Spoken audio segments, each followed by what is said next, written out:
Halo teman-teman, nama saya Hana. Pada kesempatan kali ini, saya akan menjelaskan tentang sumber daya komputasi dan komunikasi. Peranti keras. Di bawah ini ada beberapa peranti keras. Yang pertama, prosesor. Prosesor atau CPU, Central Processing Unit, merupakan tempat di mana pemrosesan data dilakukan. Kemudian ada memori. Memori ini mengacu pada penyimpanan yang terdapat pada papan sirkuit komputer. Kemudian ada ruang penyimpanan. Ruang penyimpanan di sini ada dua. Yang pertama, ruang penyimpanan tetap. Yang kedua, ruang penyimpanan dapat dilepas. Ruang penyimpanan tetap atau fixed storage adalah ruang penyimpanan yang terpasang secara permanen di dalam komputer. Kemudian ruang penyimpanan dapat dilepas atau removable storage merupakan ruang penyimpanan yang terpasang, dapat dilepas dan dipasang kembali. Contohnya itu seperti flash disk. Kemudian ada alat-alat input atau input device.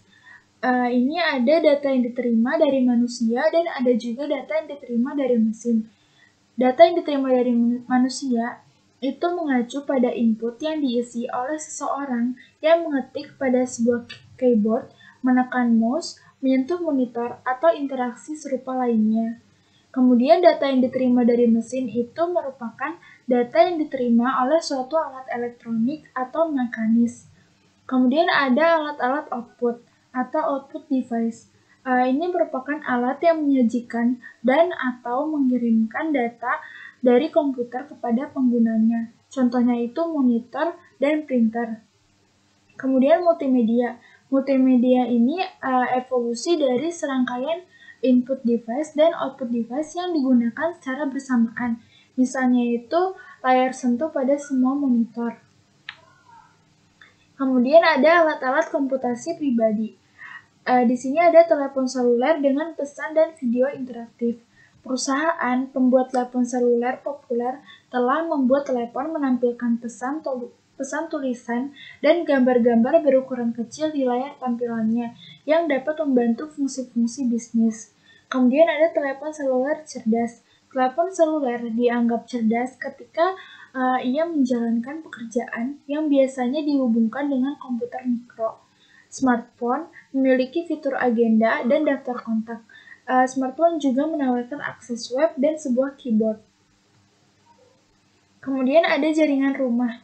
Jaringan rumah adalah jaringan yang menggunakan modem untuk koneksi internetnya, baik itu modem kabel ataupun modem telepon, yang dapat membawa akses internet berkecepatan tinggi ke rumah-rumah.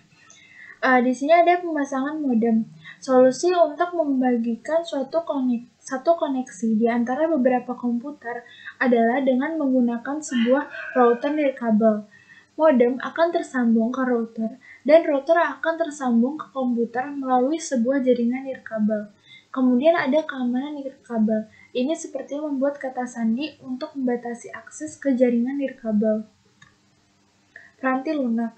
Peranti lunak sistem, atau juga yang disebut peranti lunak sistem operasi.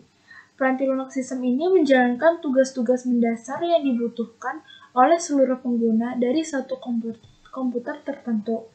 Nah, tugas ini berhubungan dengan peranti keras dan bukan dengan aplikasi yang dikerjakan oleh perusahaan ataupun penggunanya. Selanjutnya ada peranti lunak aplikasi. Di sini ada peranti lunak siap pakai, merupakan aplikasi yang diproduksi oleh pemasok dan dijual kepada pengguna. Kemudian ada peranti lunak aplikasi khusus, merupakan aplikasi yang diproduksi oleh pengguna dengan tujuan khusus dan dijual kepada pengguna khusus juga. Dan ada juga peranti lunak yang ditulis oleh pengguna, merupakan aplikasi yang dibuat sendiri oleh si penggunanya. Selanjutnya komunikasi.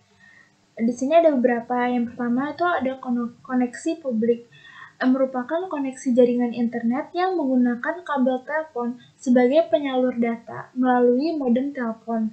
Kemudian ada koneksi saluran pribadi, merupakan koneksi yang menggunakan sirkuit yang selalu terbuka untuk lalu lintas komunikasi data. Ada juga jaringan pribadi maya atau virtual private network, merupakan jaringan yang dibuat khusus dalam komunikasi internet tanpa adanya terminal atau link yang mengganggu. Kemudian ada komunikasi jaringan. International Organization for Standardization didirikan pada tahun 1946. Organisasi ini menciptakan arsitektur standar interkoneksi sistem terbuka atau Open System Interconnections, yang disingkat juga OSI, bagi koneksi-koneksi jaringan. Nah, di bawah ini ada tabel yang merupakan model referensi dari OSI. Ada tingkat-tingkatannya, dari lapisan pertama hingga lapisan ketujuh. Kemudian protokol untuk komunikasi komputer. Di bawah ini ada beberapa protokolnya. Yang pertama, System Network Architecture atau yang disingkat SNA. SNA ini membutuhkan satu komputer induk utama yang mengumpulkan komputer-komputer lain yang terhubung oleh suatu jaringan, suatu urut-urutan, hampir sama dengan menunggu giliran. Kemudian ada token ring. Token ring ini sama halnya dengan SNA. Yang membedakan adalah pada saat mendistribusikan data, tidak hanya satu komputer saja yang dapat mengendalikan arus data tersebut, namun komputer lainnya juga dapat mengendalikannya. Kemudian ada Ethernet. Ethernet ini merupakan suatu protokol terbuka bagi komunikasi peer-to-peer. Ethernet ini bekerja dari jalur transmisi tunggal. Tidak ada token yang diedarkan untuk menentukan komputer mana yang akan mengendalikan media komunikasinya. Kemudian ada paket. Paket ini adalah satu bagian dari data total yang akan dikomunikasikan, digabungkan dengan alamat komputer yang dituju, komputer pengiriman, dan informasi kendali lainnya. Kemudian yang terakhir ada alamat jaringan internet. Ini adalah 4 bagian kumpulan angka. Masing-masing itu antara 0 hingga 255 yang dipisahkan oleh sebuah titik. Alamat ini akan menunjukkan sebuah jaringan, host, subjaringan, dan komputer yang sedang dituju. Di bawah ini ada beberapa jenis jaringan. Yang pertama LAN atau Local Area Network, merupakan suatu jenis jaringan komputer dengan mencakup wilayah lokal. Contohnya itu komputer-komputer yang saling terhubung di sekolah, perusahaan, warnet, ataupun antar rumah tetangga yang masih mencakup wilayah dari LAN tersebut. Kemudian ada Metropolitan Area Network atau MAN.